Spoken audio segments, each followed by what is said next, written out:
warahmatullahi wabarakatuh. Perkenalkan, nama saya Putriana. Saya dari Prodi Pendidikan Bahasa dan Sastra Indonesia Angkatan 2020. Pada kesempatan ini, saya ingin menyelesaikan tugas yang diberikan oleh dosen di mata kuliah Belajar dan Pembelajaran BSI Abad 21.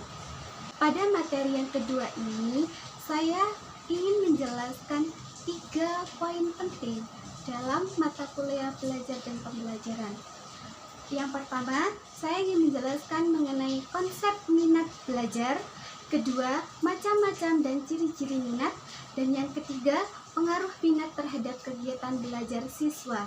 Minat belajar adalah landasan penting bagi seseorang untuk melakukan kegiatan dengan baik. Sebagai suatu aspek kejiwaan, minat bukan saja dapat mempengaruhi tingkah laku seseorang, tetapi juga dapat mendorong orang untuk melakukan dan memperoleh sesuatu. Karena minat belajar terdiri dari 2 suku kata, yakni minat dan belajar. Pertama, saya ingin menjelaskan mengenai pengertian minat. Dalam Kamus Besar Bahasa Indonesia, minat memiliki arti kecenderungan hati yang tinggi terhadap sesuatu. Secara sederhana, memiliki arti keinginan yang besar terhadap sesuatu. Pengertian yang kedua mengenai belajar. Belajar secara psikologis merupakan sesuatu perubahan tingkah laku sebagai hasil dari interaksi dengan lingkungan dalam memenuhi kebutuhan hidupnya. Dari kedua pengertian ini, maka dapat disimpulkan, minat belajar adalah kecenderungan seseorang untuk memperhatikan dan tertarik kepada sesuatu dengan kemauan kuat untuk memperoleh suatu perubahan tingkah laku, baik dalam bentuk pengetahuan, keterampilan, sikap, dan nilai positif dari pengalamannya sendiri dalam interaksi dengan lingkungannya. Selanjutnya, saya ingin menjelaskan mengenai macam-macam dan ciri-ciri minat. Yang pertama, macam-macam minat sendiri ada 3. Yang pertama, minat berdasarkan timbulnya.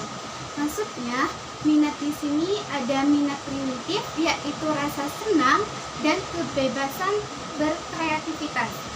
Dan minat berdasarkan timbulnya ini juga ada minat kultural, yaitu keinginan yang lebih tinggi tentu hanya bisa dicapai melalui belajar. Yang kedua, minat berdasarkan arahnya. Ada minat intrinsik dan minat ekstrinsik. Minat intrinsik yaitu minat yang langsung berhubungan dengan aktivitas sendiri. Sedangkan minat ekstrinsik yaitu minat yang berhubungan dengan tujuan akhir dari sesuatu kegiatan. Yang ketiga, minat berdasarkan cara mengungkapkannya. Apabila kita melihat dari cara mengungkapkannya, maka minat dapat digolongkan pada 4 bagian. Yang pertama, ada minat expressed interest, yaitu minat yang diungkapkan dengan cara meminta kepada subjek untuk menyatakan atau menuliskan kegiatan-kegiatan baik yang berupa tugas yang disenangi maupun tidak. Dari jawabannya dapat diketahui seberapa jauh minat yang dimilikinya. Kedua, manifest interest, yaitu minat yang diungkapkan dengan cara melakukan pengamatan atau observasi langsung terhadap aktivitas yang dilakukan oleh subjek ataupun dengan mengetahui hobinya sendiri. Tiga, tested interest, yaitu minat yang diungkapkan dengan cara menyimpulkan dari hasil jawaban tes objektif yang diberikan. Jadi, dari poin ketiga ini, nilai yang tinggi pada suatu objek atau masalah biasanya menunjukkan minat yang tinggi pula terhadap masalah tersebut. Begitupun dengan sebaliknya. Yang keempat ada invertebrate interest, yaitu minat yang diungkapkan dengan menggunakan alat-alat yang sudah distandarisasikan yang biasanya berisi pernyataan-pernyataan yang ditunjuk kepada subjek. Apakah ia senang atau tidak terhadap sejumlah aktivitas atau objek yang ditanyakan. Selanjutnya saya ingin menjelaskan mengenai ciri-ciri minat. Ciri-ciri minat yang pertama ada perkembangan fisik dan mental. Minat di semua bidang berubah selama terjadi perubahan fisik dan mental. Misalnya perubahan minat dalam hubungan dengan perubahan usia. Kedua, ciri-ciri minat juga tergantung pada kegiatan belajar. Minat tergantung pada kegiatan belajar. Kesiapan belajar merupakan salah satu penyebab meningkatnya minat seseorang. Minat tergantung pada kesempatan belajar. Kesempatan belajar merupakan faktor yang sangat berharga sebab tidak semua orang dapat menikmatinya. Perkembangan minat mungkin keterbatasan ini mungkin dikarenakan keadaan fisik yang tidak memungkinkan. Yang ketiga yakni dipengaruhi oleh budaya. Budaya sangat mempengaruhi sebab jika budaya sudah mulai luntur, mungkin minat juga ikut luntur. Yang terakhir, ciri minat yakni minat emosional dan egosentris.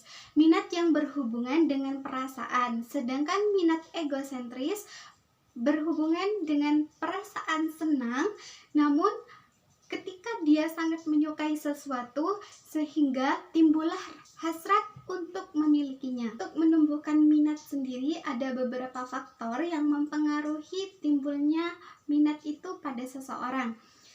Ada dua yang disebutkan faktor yang mempengaruhi minat seseorang, yaitu ada faktor dari dalam yakni intrinsik dan faktor dari luar yaitu ekstrinsik.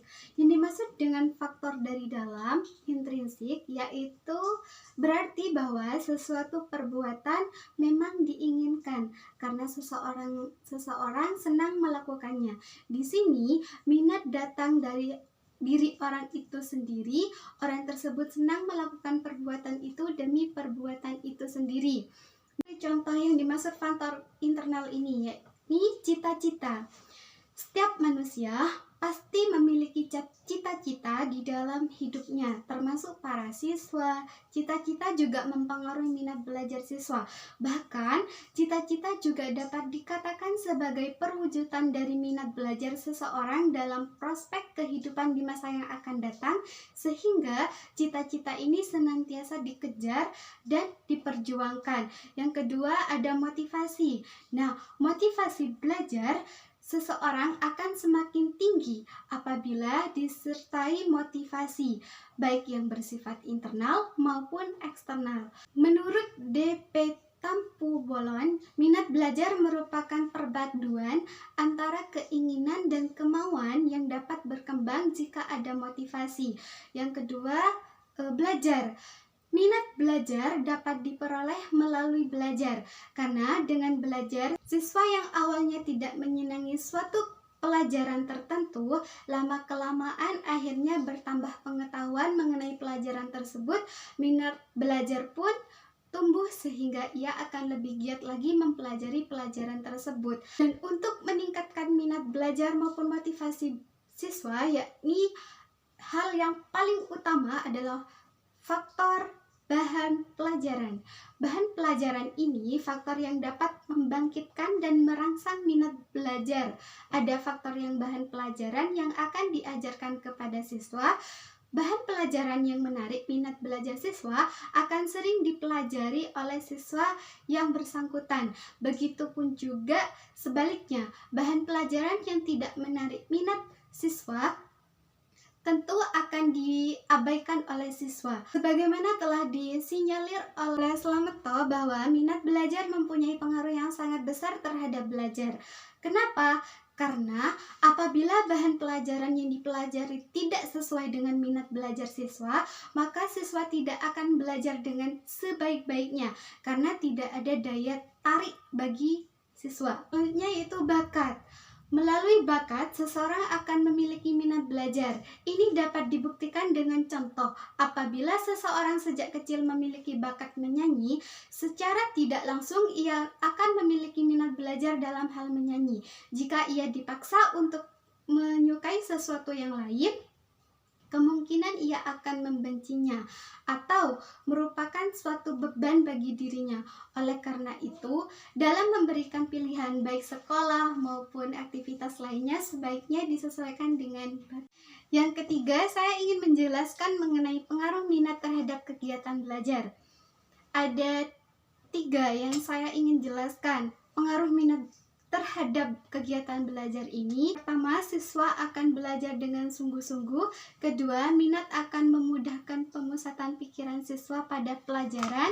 Dan yang ketiga, minat yang tinggi, siswa akan menjadi yang mudah menghadapi persaingan dan tantangan yang dihadapinya. Sekian dari penjelasan dari saya mengenai materi yang kedua ini, yang menjelaskan tentang konsep minat belajar, macam-macam dan ciri-ciri minat, dan pengaruh minat terhadap kegiatan belajar. Wassalamualaikum warahmatullahi wabarakatuh.